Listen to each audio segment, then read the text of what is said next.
अस्सलाम वालेकुम के क्रिएशन पर आज हम होममेड क्रीम बनाएंगे जिसे हम चेहरे पे भी लगा सकते हैं और बदन पे भी लगा सकते हैं। इसके लिए आपको डबल बॉयलर वाला बर्तन चाहिए होगा। एक नीचे वाला होगा जिसमें पानी होगा और इसके ऊपर ये एक दूसरा वाला। मैंने चूल्हा ऑन किया है। अब हम इसके अंदर में 2 आउंस बी वैक्स डालेंगे। ठीक है, ये बी वैक्स है और फ्रेश वाला है, यानी फार्म से मैंने डायरेक्ट लिया हुआ है। इसकी खुशबू बहुत ही अच्छी है। बी वैक्स जेल को मॉइस्चर रखता है, एंटी एजिंग है और एंटी बैक्टीरियल भी है और स्किन प्रोडक्ट के लिए तो बहुत ही बेहतरीन है। टेम्परेचर को बिल्कुल लो रखना है, बॉइलिंग पॉइंट पे नहीं रखना। पानी अब हल्का हल्का गर्म हो रहा है। देखिए अभी इतना गर्म नहीं हुआ, आहिस्ता आहिस्ता गर्म होगा और ये आहिस्ता आहिस्ता मेल्ट होगा।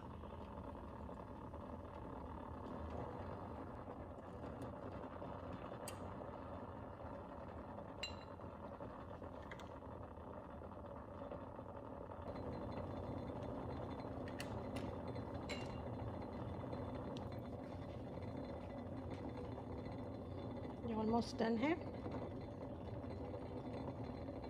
अब हम इसमें बारी बारी ऑयल डालेंगे। सबसे पहले हम डालेंगे बादाम का तेल, 2 आउंस के करीब है।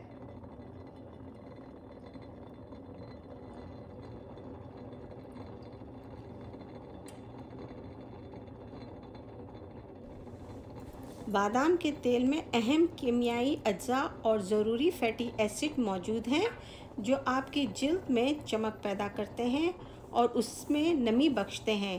ये जिल्द को तवील अरसे तक हाइड्रेट रखते हैं जिससे जिल्द मज़ीद गुलाबी और कोमल नज़र आती है।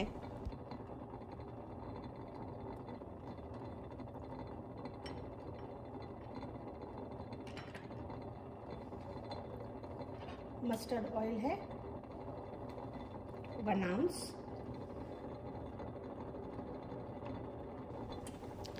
ये तेल सनस्क्रीन की तरह काम करता है, सूरज की शुआओं के असरात से महफूज रखता है और दाग धब्बों को साफ करके कुदरती निखार बख्शता है।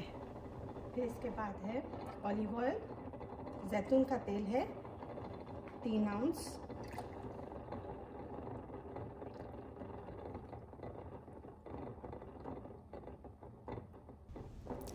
जैतून का तेल जिल्द की मुलायमत वापस लाने के साथ साथ ख़राब जिल्द की मरम्मत भी करता है।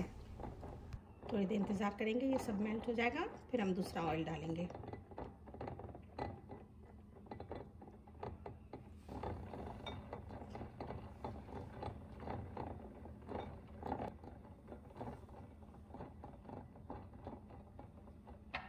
अब हम इसमें एवोकाडो ऑयल डालेंगे, ये भी 3 आउंस है।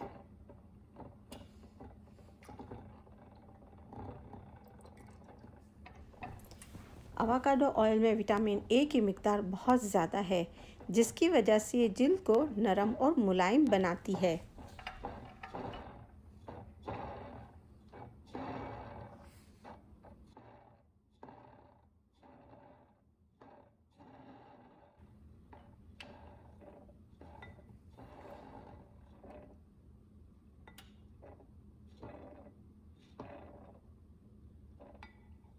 अब हम डालेंगे इसके अंदर में खोपरे का तेल, ये भी 3 आउंस है।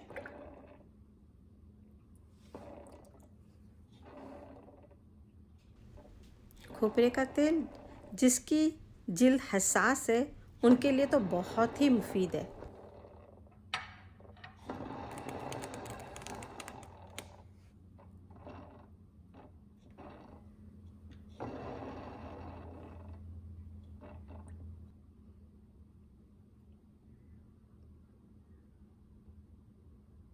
अब हम इसके अंदर में रोज़ वाटर डालेंगे, ये भी 3 आउंस है।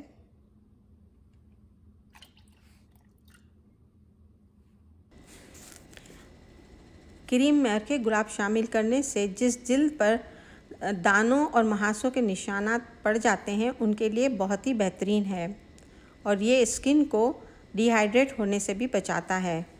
उस वक्त तक घुमाएंगे जब तक ये अच्छी तरह से सब मेल्ट हो जाए। ये सब अच्छी तरह से मेल्ट हो गया है। अब हम इसको पॉट पे से निकाल लेंगे। अच्छा, अब हम इसको, अगर आपके पास हैंड बीटर है तो बहुत ही अच्छा, अगर नहीं है तो फिर आपको इसमें चमचा घुमाना पड़ेगा। आप फिर इस तरह से कंटिन्यूसली घुमाते जाएं। जैसे ही ये ठंडा होता जाएगा कि अपना कलर चेंज करेगा।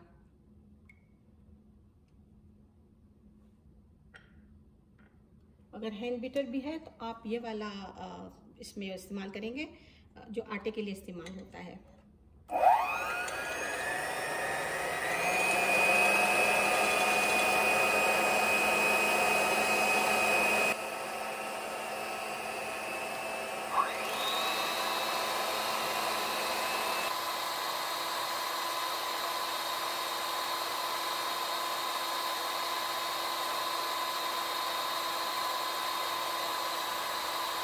अगर आपको मशीन को वक्फा देना है तो आप इसको छोड़ नहीं सकते।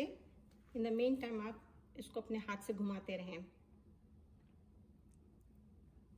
इसको थोड़ी देर के लिए भी छोड़ना नहीं है, छोड़ने से इसमें क्रिस्टल बन जाएंगे उसके जो बी वैक्स है, फिर वो टूटते नहीं हैं। अगर इस तरह से आपका हो गया तो आपको फिर से दोबारा पूरा मेल्ट करके फिर से इस तरह से करना पड़ेगा। बस ये देखें अब जमना शुरू हो रहा है, अब इसको ज़्यादा देर नहीं लगेगी।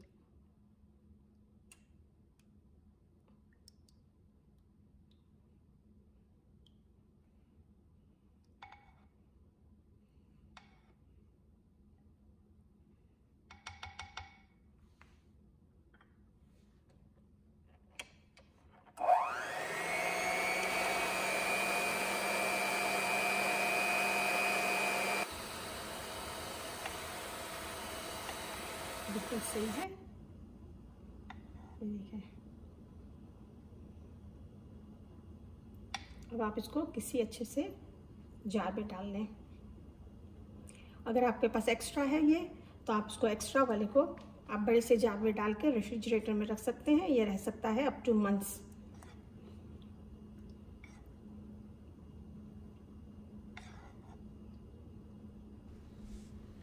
ये इतना रिच है कि इसका एक डॉट आपके पूरे चेहरे को कवर कर लेगा। शुक्रिया।